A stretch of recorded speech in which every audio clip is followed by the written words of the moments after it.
Welcome back to KRTU's Front 9, also known as Tase. This is a par 4. Today we're playing 9 holes out here and let's have some fun. So I'm gonna walk you guys through my round and my decision making.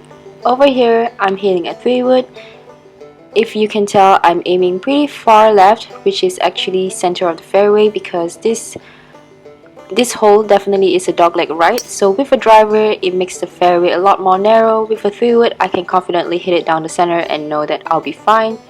And since I hit a draw, if I miss it and hit too big of a draw, I'm still fine on the left side as opposed to the right side where it's OB. So after that, I only had an 8-iron for my second shot, which is not too bad, just a little punchy one here. If you guys would notice, if I'm in between clubs, most of the time I like to hit a longer club and just take a punchy shot rather than trying to hit a shorter club. That's just my personal preference, and that's not always the case for every single hole.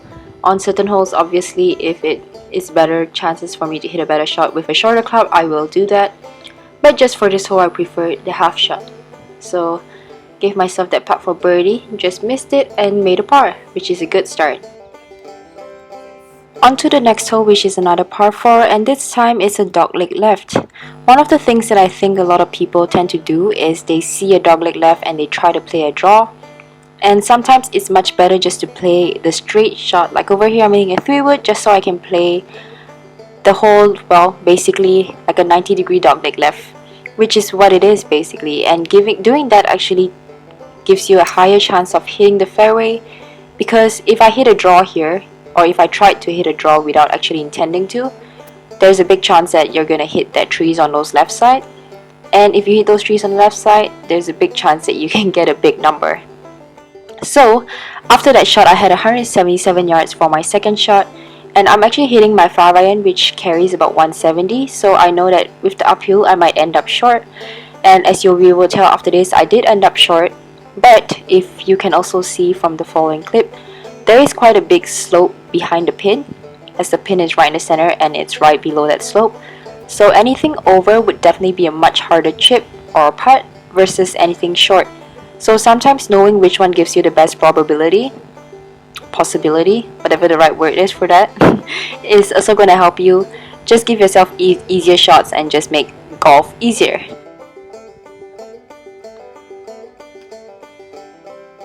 So following hole, another dogleg right. As you can tell, there are not many straight holes on this course, so you do need to know where to aim and where to hit. I am hitting over those right trees just because with a driver, that's where is the best shot for me. And after that, I'm hitting this 3-wood. Obviously, I can hit whatever club here. It is a pretty narrow fairway, as you can tell, for the second shot. So whatever is going to give you the club that you want. So there's actually two ways to approach this. You can hit a club that's going to give you a good approach distance that you like, or you can just hit and try to go as far as possible and as close to the green. So depending on how you're feeling you're hitting that day, either method is actually, there's no right or wrong in golf. As long as you're committed to it, then that's the right method. Whatever you want to do, whether it's to hit a 3-wood or to hit a 5-iron, as long as you're committed to it, that's the right shot and the right decision. So over here, just pushed my putt a little bit, so it's still a tap-in par, so we'll take that. Next hole, dogleg left, par 4, longest hole on this 9, and it's definitely a hole that you want to give yourself a good tee shot so that you can have a good lie for your second shot. I am trying to go over those bunkers just to give myself a shorter approach shot, and from the white tees I can do that. So I left myself over here with 171 yards and I'm hitting a 5-iron. As you can tell, it's pretty uphill and it's actually quite a narrow green, so you do need to hit a good shot here, and that's why sometimes if the conditions are dry, I would rather go over those bunkers because then I have a iron into the green. And even if it's, as you can tell from this clip over here, this green is not easy either. So first, just hitting the green is very important, but then giving yourself a good look for birdie and walking away with par. That's the most important for long holes like this. As you can tell after that putt, it was still pretty short and I just didn't expect it to be that slow. but still gave myself a par, and that is what we're looking for, especially on really long holes. Next hole, I'm hitting a 6 iron. So over here I was between a 6 and a 7 iron, but I knew that a 6 iron would give me a better chance to be on the green. I hit that a little bit to the left side, but I was still pin high, which is what we want, especially when we don't hit perfect shots. You always want to give yourself the best opportunity to be on the green and to putt for birdie. If you haven't watched my video on carry distance, I'll link it down below. And that is one of the most important things, and I think a lot of people actually come up to me and tell me to talk more about my distances because they find my distances to be relatable as compared to, like, you know, men in the PGA Tour, which I do agree with. I feel like many male amateurs do hit the same distance as me, but I feel like there is a little bit of disparity there because most of my shots that I play, they land the distance that I want them to and they don't roll out that much. Whereas a lot of people that I see, they, for instance, on that hole, they might have hit the same club as me, but their ball might have landed in front of the green and rolled up to the pin. So most of the time, that's because they might have lower ball flights and maybe less spin on their approach shots. But that does make a difference because knowing where you land, for instance, me landing pin high versus somebody landing in the front of the green, and that pin over there was in the center, so that is quite a big difference in terms of carry distance.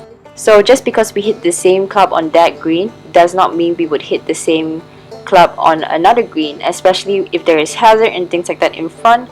So it's a little bit difficult if you try to gauge my distance to yours. Of course, that's a generalization, and there are a lot of people who really do hit it exactly the same distance that I do, but I do think that it does not benefit you for me to tell you how far I carry my clubs and things like that, because on any given hole, chances are we won't be hitting the same club and landing it at the exact same spot. That is why it's super important to work on your own carry distance by yourself, because if I told you how far I carried each club and if you base that off an average of you thinking that we hit around the same distances, that might negatively impact your game because you might be thinking, for instance, on this shot, maybe you'll be thinking, oh, I can hit a 9 iron as well, but the pin is in front. And you could hit a 9 iron and we could end up in the same spot, or you could hit a 9 iron and end up 10 yards short. So that's just going to mess up with your head and you not trusting your own distances. So I still always think it's best to work these things out by yourself. Up to this point, I've literally made no putts.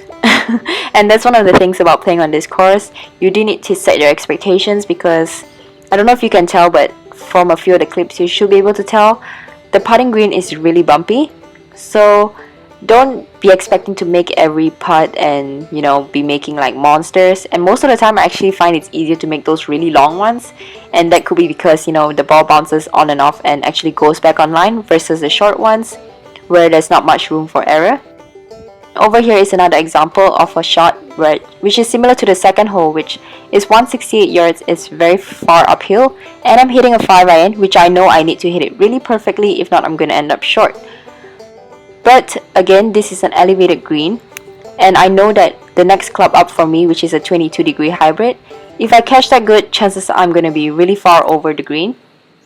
So I know that the odds of me hitting a better chip shot from the bottom of the green, and if I hit that 5 iron really good, I can still get on the green. So I know that the chance of me making a par from the front versus making a par from the back of the green is still way higher from the front of the green.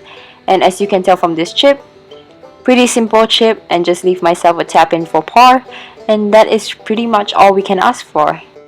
Although I talk a lot about hitting greens that sometimes might not be the #1 priority, sometimes it's better to know which part of the green you can miss. So if that's short or over or left or right, so that you can give yourself the best opportunity to make a par from there. If you leave yourself with a very difficult chip, that's going to be a short-sighting yourself. So that's not what we want. And thank you guys for watching this vlog, and I hope to see you guys again next time. Don't forget to like and subscribe.